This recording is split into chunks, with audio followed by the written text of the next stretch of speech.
Hey guys, Zoko here, and today I'm going to talk to you about a new Battle Royale game I downloaded called Cuisine Royale. This game started off as an April Fool's joke, using pretty much everything powering the new MMO shooter called Enlisted. And being that every developer has added Battle Royale to their list of games available in one way or another, why the hell not add it to this one? So, Cuisine Royale is pretty much a PUBG with a culinary spin to it. You loot from refrigerators, pots and pans are used for your armor, and you carry shopping bags instead of backpacks. Some differences from PUBG are your characters have these ultimate abilities that you have to recharge before being able to use them again, and you got some demonic rituals and traps that you can use to protect you, buff you, or hurt others. When first booting up the game, I was greeted by my character standing next to a fire in similar fashion to PUBG. The menu layout was simple, clean, and easy enough to navigate. At the top of the screen, we have different tabs to the other sections of the menu, and at the left, we have our challenges and achievements that lets you redeem the ones you complete for experience and in-game money that can be used at the item shop. Oh yeah, there's an item shop. How else are you supposed to become a digital pimp to help your Tinder game? Searching for a game generally gets you one in a few seconds. So far, I've only played solo and duos with a friend of mine, and neither had me hanging out for long periods of time. While the game loads, you aren't put into a lobby like Fortnite or PUBG. There is no massive plane or bus set on a particular path, and you choose where to land. Some, I'm sure, may complain about this decision being taken away from them, but I appreciate the fact that it seems to make everything as evenly spaced out as possible. Sure, it's still a loot fest, and your neighbor may get that tier 4 armor straight away, but it seems to make a conscious effort to do the best it can. Of all the BRs I've played, this is 100% the fastest straight into the action of any of them. And the graphics are pretty damn good too. I would say I'm par or close to some AAA titles that are widely played right now. The physics don't seem too clunky. You can climb and swim just fine. Swimming has always been kind of sketchy to me in games that have a lot going on. I always feel like I die by some unseen force while in the water. Crossing my fingers, but this hasn't happened to me yet. And actually, I haven't yet experienced any keyboard smashing glitches or bugs after playing the game for a few days. I'm sure one will pop up and ruin my game, but I have played enough to realize that if it happens, it will be the exception and not the rule. Weaponry in this game is mostly World War II era. There are even some mounted machine guns in bunkers or trenches that you can use on some poor soul wandering through a field or across a stream.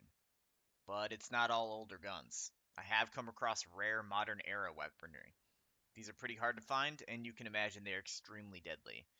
The game's shooting mechanics are also similar to PUBG, where you need to compensate for range and trajectory of your target. I always like this type of shooting in these games because it makes you more strategic and less likely to take shots when you aren't sure they will connect and just give your position away. It does take some getting used to, though, and there are definitely times I felt like something connected and it didn't. You at least get instant feedback on a hit by a red X that flashes around your crosshair when you make contact. But understanding the way you need to compensate when firing at a distance or a moving target, most people will likely just fault themselves. It's not as simple as placing the crosshair on your target and pulling the trigger in this game. Armor in this game is mostly pots and pans for helmets and chest pieces, waffle irons for butt protection and leg armor, and mixing bowls for shoulder protection. You still come across Kevlar vests and actual helmets. Again, mostly World War II era, but you may get lucky and come across something more modern.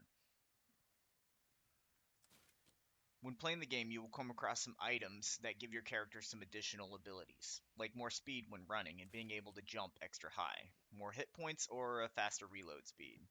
You can't carry all of these items, so it's important to know what you like best and how to complement your current equipment setup so when you're looting, you don't get caught with your pants down. Or most people actually don't have pants in this game. Like most shooters, sound can have a massive impact in this game. I found the sound in this game to be a good balance and not ridiculous like some other games. Those pots and pans you wear to protect yourself tend to clang about as you move. The boots that give you a jump boost have a compressed air release when used, and if you're not careful, the very thing meant to help you will be your downfall. This is a double-edged sword, however, because you can also use this to set up ambushes and flank unsuspecting opponents more easily. There are only two characters you can play right now when you download the game, with the option to unlock a couple more if you shell out some dough. and all of these characters have their own special abilities as well.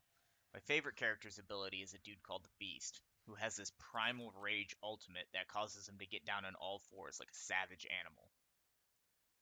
Using this ability gives you a nice speed buff, and being on all fours, you are a bit harder to hit because of your lower profile, and you kind of hide in all the foliage that is so prevalent around the map.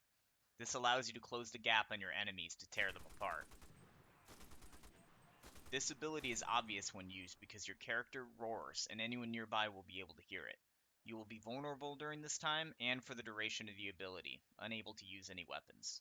You want to use this ability when fairly close to your opponent because it only lasts about 10 seconds and you aren't invincible during this time at all. You need to be just strategic when using it because if someone is lurking nearby, they can easily mop you up when the effect wears off. Overall, I think this game is a great addition to the Battle Royale genre. It is fun and plays well. It doesn't take itself very seriously, but is realistic enough for my liking where strategy and caution are rewarded more often, and mistakes can often mean near instant death. This game is gaining popularity pretty quickly, and I wouldn't be surprised if you start to hear more of it soon. Keep practicing and pretty soon you will be able to start earning those victories.